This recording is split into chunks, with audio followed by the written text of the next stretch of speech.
OBE Log 4, The Time-Space Experiment Part 2, circa the last quarter of the year 2012. So it was morning, approximately 7 a.m. when I woke up and decided to go back to sleep to try and induce an out-of-body experience. You see, I was determined to figure out if I was indeed coming out of my physical body, rather than just projecting into a lucid dream state of consciousness. So I closed my eyes, stimulated my energy body. Then the usual tingling sensations came on, followed by a quiet ringing sound. Then I was out of my body. I had done it almost effortlessly this time. I decided to go outside towards the front of my building by passing through the wall. I passed through the wall much easier compared to my first OBE. As I was hovering just outside the floor of my building,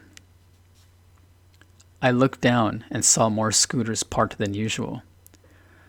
I thought this was peculiar because there weren't that many tenants who lived in my building relative to the number of parked scooters I was seeing. Even more strange was the way some of the scooters were parked. That is, people in my building always park their scooters with the headlights facing the building. But a few of the scooters were parked with their rear facing the building. I also noticed a white car parked next to them, and its rear was facing the building as well. I then looked up towards the building across mine and saw that it looked different. There was vegetation grown all over the face of the building. I was completely puzzled.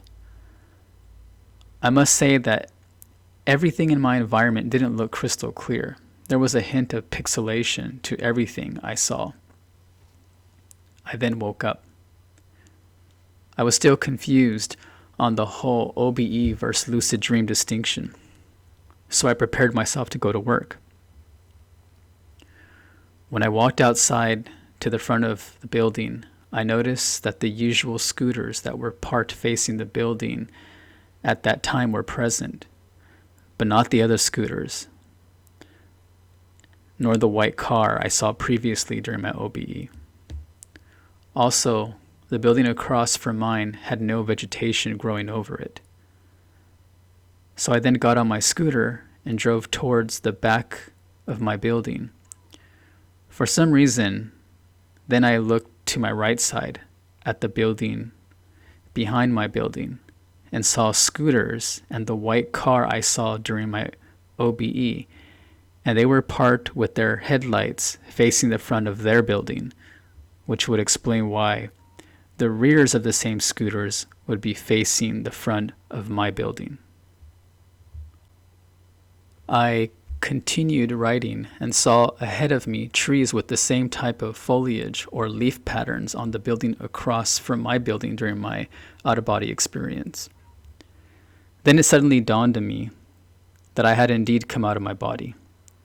And I then realized that during my out-of-body experience, I wasn't in a physical body, because the peripheral field of view for human beings is approximately 130 degrees. But while in my astral body, my peripheral field of view was 360 degrees, as I had become a single point or sphere of consciousness that could see every space around me. So this would explain why there were so many scooters parked in front of my building. The ones with their rears facing the front of my building were actually the scooters parked with their headlights facing the front of the building behind my building. And the same with the white car. Sound confusing? Well, imagine that there was a car parked behind my building with its headlights facing the backside of my building.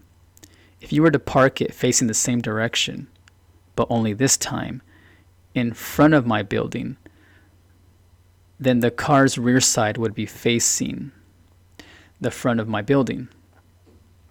As for the vegetation growth on the building across from the front of my building, well, what I was actually seeing was the foliage of the trees somewhere behind my building superimposed on the building across from the face of my building.